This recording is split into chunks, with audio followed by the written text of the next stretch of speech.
Well, hey guys, welcome back to my channel. You are attached to a device on the rearview mirror, so I will not be looking at you because I am driving, but I can talk. So it is Wednesday and I'm heading downtown to PS Treasures and Collectibles, which is where I have my vintage booth.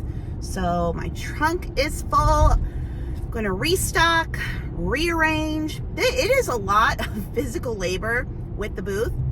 I know I mentioned this before that my friend Brett Ott with O Unit Productions, he's got 3 big booths in Pennsylvania, plus he sells on eBay. And when I got mine, he's like, it's so much fun, but it's a lot of work. It's a ton of hard work.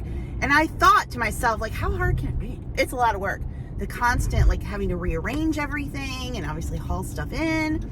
And for me, I'm using it as a way to sell, you know, overstock stuff because I buy in bulk. So when I get an auction haul, there's going to be a lot of things in there that aren't good for eBay, but they're good for my booth. So my first priority is always sourcing for eBay. That's where I make the most money. But when I do bulk buys, this gives me an outlet to make some of that money back. Of course, I also have the consignment store, so it's just the constant shuffling around. I think you're falling over. Don't fall. Anyway, it is muggy again. Why? Because it's summer.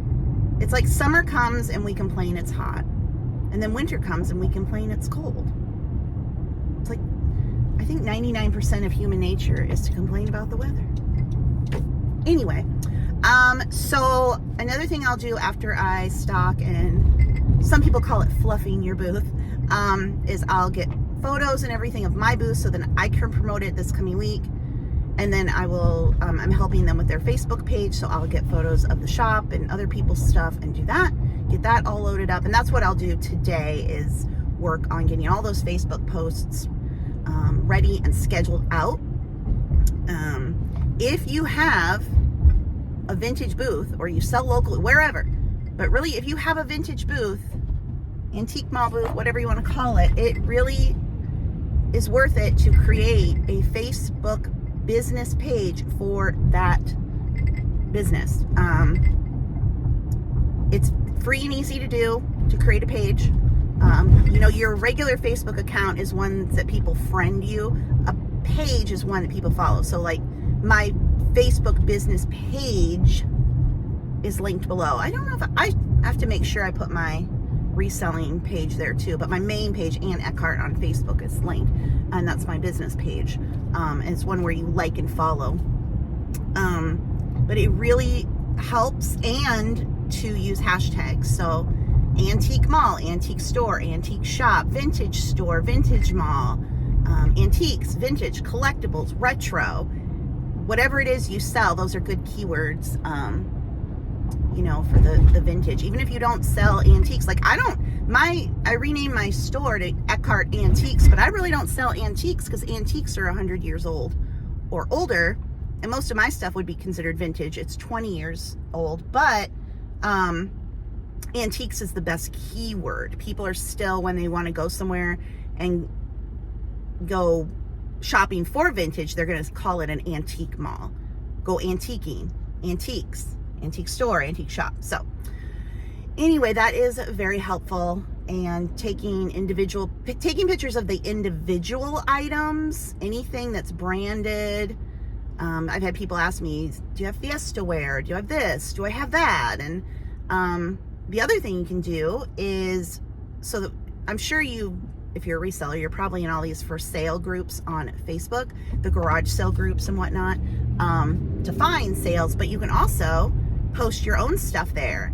I was going to go in and do this, just share my booth and put it in a for sale Cedar Valley, which is where I live. And then Facebook prompted me, hey, do you want to add it to all these groups as well as Marketplace? And so in one fell swoop, I was able to add it to all those places and, you know, putting in that these items are at where they're at, not only the shop name, but the address and the hours of operation. That's very important because I had to turn and there was a policeman there. Police make me very nervous. I'm sure they're going to arrest me and throw me in jail. Anything else when you're driving, there's a police car. It's like, oh my God. What was I talking about? I've already lost my train of thought. Oh, the for sale groups on Facebook. Because you can, and I'm sure you see it too, anytime a restaurant or a store or an attraction posts, where is this? Like, you can click on the name, like the theme park. Where is this?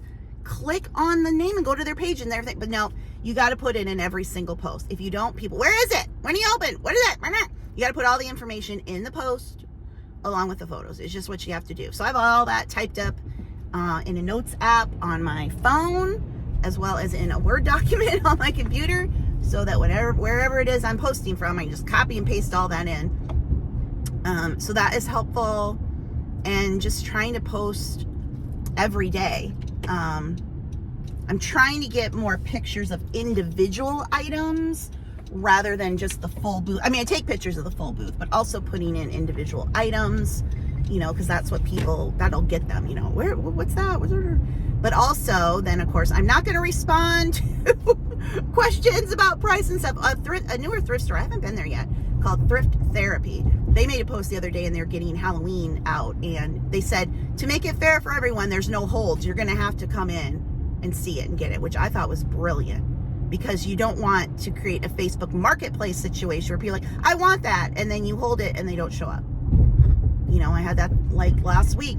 Somebody contacted me, wanted something, and I made arrangements to go there, and then they never came and said they forgot. So it's like, you don't want to create that situation. So this is located at where your mall is, you know, all the info. The other thing is that they do is, if I do post something on Facebook Marketplace, like a specific item, I could bring it down there, and then the person who won it, bought it, whatever, could go down and pick it up from the shop and get it. The main thing is get people in the store. You need to get people in the store. And it's growing little by little. So I'm here now. I made it downtown. Okay, hopefully this time I can remember to show you the booth when I go inside. Okay, here's everything I have to take inside. Here's what it looks like right now. I'm gonna take those linens out and put them in there where they were the first time. Okay, still got spaces to fill. I really like these racks. I might invest in another package of them on Amazon. Moved a little bit around.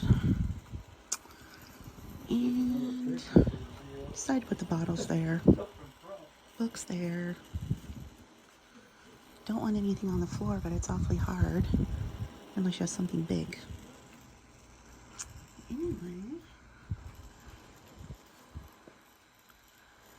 I'm happy with it. Well, hello, it's the next day and I'm walking down the stairs while filming, which everybody's like, no, don't do it. But I'm doing it. Because I'm a rebel. I made it. It is the next day, which is Thursday. And the dogs, I just dropped them off at the groomer. This is their second time going to this place. So, yeah, it's quite the challenge getting them. I have a doggy stroller that I got for Teddy when he had to go down to Ames, the University of, Iowa State University, to the doggy dermatologist down there. It was just easier because he's so, frightened, and it's nice to have his little stroller. And today I fit both of them in the stroller because when they're on their leashes, they go completely different directions. They don't walk straight. So anyway, got them in there, and so I'm just waiting for them to text me. Last time it took quite a while, but they were also one of the doctors was looking over Charlie just to get them both registered as patients. So again, there are patients there, they have grooming and they have boarding, but they still can go to the old vet. The old vet doesn't have boarding anymore. So we're at 2 places now, and that's okay. It's worked out. Anyway, but I had one sale overnight, so let me go grab that. Okay, and it's in the salt and pepper shaker bin. We only have one pair listed. This little set has been sitting here for ages. That's so cute. Made in Japan, the little squirrels. But this set, these red celluloid cats, were purchased by Alice, my friend Alice. Thank you so much, Alice. She bought from my sticker shop all the time. She's also a detective in California, so if you misbehave, she will come and get you. But these are so cute. There is the stopper in the back. They're They have butt stoppers for butt stoppers. And there's the little, but they're so cute. Really good condition. You know, a lot of times you find these older ones and the paint's all worn, but these are nice and bright. They're singing. That's what the listings usually say for these, is that they're singing cats. Or they could be screaming. They're like, Alice, there's been a crime. Come here and do your detective work. Well, look at you. We're in my new office space, which used to be my dad's bedroom. Then it was a dining room. Then it was my brother's room. And now we are an office. In the space of a year, we've had a lot of changes. But I'm really loving this space. I'm in the main part of the house rather than all the way in the back of it. So dogs, you know, they can be out here with me. I mean, they could have been out there with me, but they like to be out here with me. You know, they like to be where the action is, i.e. the food. Not in the back of the house where they're like, their treats aren't back here. What are you doing, Mom? So yeah, I've been really productive. I can come in here and write. I can come in here and draft. Right now I'm working on the, what happened there? On the social media for the antique mall that I'm at. I help them with their Facebook, and then I'm working on my own social media for my own Facebook for, actually I should be doing a lot more with my main Facebook page, promoting my books and such, but it's a lot. And then of course, the reselling on the side of that. But anyway, I was talking to a friend today, and we were talking about, you know, reselling. And I have always tried to impart on people that it is absolutely fine and totally normal to do reselling as a side hustle, as a way to bring in some extra money and not have a full-scale reselling business. And I feel like a lot of people watch YouTube and they say people who are running full-scale reselling businesses and feel like, well, I have to do that too. I've got to rent a warehouse. I need an employee. And it just gets away from them. Now, some people make really good money creating that kind of content. I make way more money writing books about eBay than I make selling on eBay. That is an absolute fact. And there are some people who've grown really big YouTube channels and they make more money on YouTube than they do creating reselling content. Yay. Wish that would have been me. It was never me. I could never make YouTube equal a full-time income or even a part-time income. It's extra income. If I'm lucky, it's as in the past like couple years, it's paid my health insurance, which, you know, we'll take what we can get. But if you are somebody who's just wanting to make some extra money, reselling is a great way to do that. Picking up a few things here and there, things that you learn can make you a profit, and not feeling like I got to load up a store. I've got to, you know, show all this stuff in videos. Because the fact of the matter is there are people who resell for clout, not profit. So they go and they buy a lot of things at retail prices, and then they're like, look at all the stuff I have. And you're like, wow, how did this person get so much good stuff? Well, what did they pay for it? Where did they get it? I know of people who pay retail just because then they have the clout of having the things. So not only do they not make a profit, they lose money, because you need to pay for the item you bought. You need to pay to replace that item to sell something new. You have all of your expenses, including taxes, and then you need to pay yourself. So bare minimum to make a profit, you want to 4 times your money. Bare minimum. Now, I would like to make more money than that. So when I'm looking at things for eBay, my mindset has always been 10 times my money. Now, of course, I buy in bulk, so some things kind of tend to even out, but my cost of goods is very, very low. On average, I'm spending less than $1 on everything that I sell when you consider that I've bought in bulk. So these things keep popping up even when I'm filming. So I would just encourage you, if you are reselling and you're seeing, you know, content creators and it feels like, gosh, they're, you know, doing way better than me, to really, sorry, I'm moving a photo in this graphic. What has happened here? Canva is just amazing. I'm using these templates where I can put photos into the template, and then it has all the colors and the fonts and everything's really nice. So anyway, just ask yourself, are they disclosing where they got the item, how much they paid for it? Some do a great job. Some talk freely that they're making good money on YouTube. But, you know, if you're feeling the pressure to bring good stuff to sales, are you making money? And that's really hard because the reselling community is very much a community. When I stopped reselling full-time, actually just stopped completely, it felt like I got off the train and the train just kept going. You feel like you're in this community and you have, these friends, internet friends, and when you're not doing what they're doing, they're full steam ahead and new people come in and you're left behind. I totally get that. I have felt that. I created a new business for myself, which is writing. I'm not in any kind of author community at all. I stay away from it because I knew and got stuck in some of the drama that the reselling community has. And I was like, I'm not going to be in another business where there's a community because it's drama. It takes away from my productivity. I'm not making money, whereas I just need to focus on my business and make money. Which, again, I know is hard when you have the community, but you really have to take a good look at your numbers. Are you making profit? Are you making a profit? At the end of the year, when all is said and done, and you look at that gross adjusted, number, or whatever it does, how much of that money ended up in your pocket? And how much went to the business? Reselling as retail is the best way to make a profit. I think grocery store markups are like 1 or 2%. I mean, it's barely anything. When you look at Walmart, Target, what their markups are, it's very, very little, but they do a mass volume, right? That's how they make their money.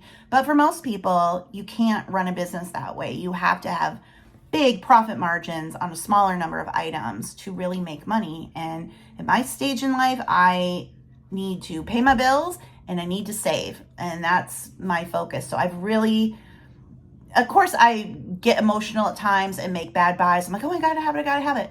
But I try to be very disciplined when I'm looking at what I'm going to spend and how much money can I make on that? Again, I do buy in bulk. So it can be hard for me too. And I'm like, okay, here's all this stuff that I can get super cheap in bulk. And then there's this one item over here that I would have to pay up for. But when you consider that it's in the pile that I paid for bulk, okay, it brings it down. And I'm not good at math. And in the field, you're like, okay, that item's 10, but everything else is a quarter. But I don't know if I can spend 10. Well, yeah, you can when everything's a quarter. So I just encourage you to try not to get swept up in the reseller community in terms of feeling like that person gets this kind of stuff. You don't know where they're getting it from. Most sellers who sell don't tell you what they paid. I do because I buy in bulk, so I can say, well, I paid X amount for all this. Or if I have an estate sale haul, I'm showing you can see the stickers. But yeah, I'm not running a business for clout. I'm running a business for money. Businesses. So anyway, but if you do want to make some extra money, absolutely reselling, because again, like I said, Walmart, Target, 1-2% markup. Whereas reselling, on average, I'm kind of looking at about, when I do that 4 times, I at least want to make 25% profit. That's the bare minimum. Generally, I like 10 times. So if it's $1, I got to sell it for 10. If it's $2, I got to sell it for 20. 3, 30. That's always kind of been my mentality. Do I get what the trendy stuff is? No, because that stuff is in antique malls and stores and it's marked up close to retail. That's not my business model. So anyway, that's why a lot of resellers are poor. That should just be the title of the video. Why resellers are poor. When you're reselling, it's a very hard business to scale, because when you scale, now you got to rent space. Now you got to hire employees. Well, there goes your profits right into that, just to keep scaling, so that you do have a mass volume, but then you're getting back down to being more like a Walmart or a Target, where you've got to sell mass amount of items to make the profit. So yeah, you have to ask yourself, why are resellers so poor? Not all of them. And some, some do it as a hobby. They don't rely on the income. So yeah, FOMO, as the kids call it, fear of missing out. It can be a real thing on the internet and certainly in the reselling community. But look at your bank account, look at your money, ask yourself why you're doing this. And if you don't have the money in your pocket to do whatever you want to do, you got to get tough with yourself. So yeah, that's my little lecture. I miss my doggies. I thought I'd come home and do all this work while they were at the groomer, and all I'm doing is sitting here waiting for them to call so I can go pick them up because I miss them. But I do need to do writing today. I've done the social media stuff, so that's done. So now I get to go and start doing writing. I'm working on the second draft of the Halloween children's book featuring the dogs. So that is exciting. And then next month, which is next week, I need to start working on the 2025 eBay, Amazon KDP, and reseller planning, accounting, planner thing. So anyway, I guess that's all I have for now. We are back home. They are freshly bathed and nice and clean. They use a de-shedding shampoo on Charlie, but they do not put it on Teddy because of his sensitive skin. So I'm gonna brush him a little bit more than they did just because since he's had the bath, his hair's still flying, but that's typical. Pugs definitely do shed. Thank you so much for watching today's video. Please be sure to like, comment, and subscribe, and check out the links under the video. The very first link will take you to my Amazon storefront. There you will find all of my books and recommended products. I've written numerous books about how to make money online on sites such as eBay, Etsy, Amazon, and YouTube. So if you're interested in learning how to make money the same way I do, be sure to check those out. And I will see you in the next one. Bye.